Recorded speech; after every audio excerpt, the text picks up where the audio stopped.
के अब सहले नहीं सहाता, अखिया के रही से लगे सचो ही जान जाता।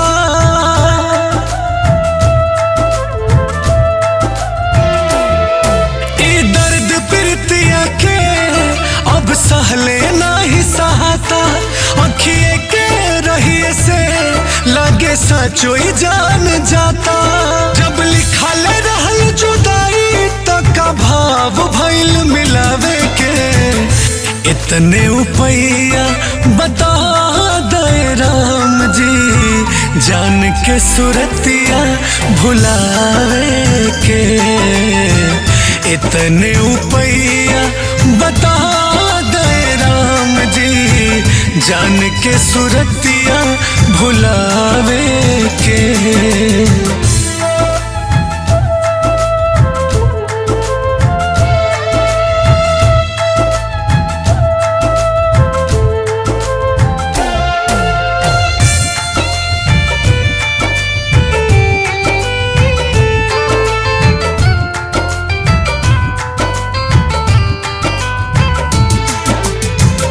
हो गई सपना बना के अपना, बहिया से हथवा छोड़ा के।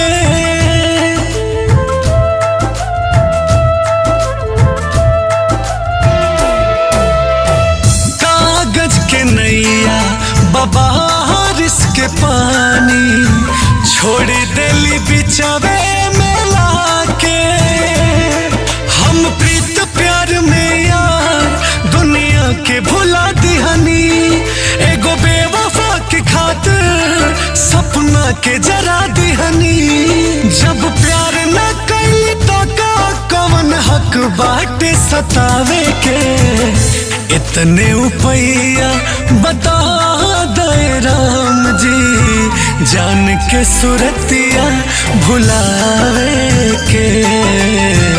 इतने उपैया बता दे राम जी, जान के सुरतिया भुलावे के।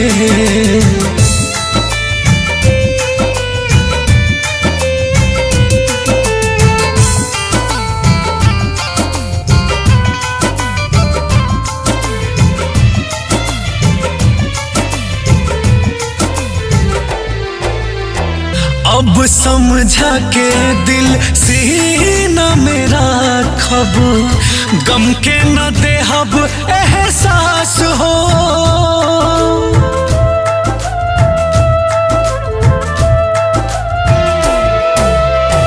रीसु मोहब्बत में जान अनजान के, अब न बनाइब कबो खास हो।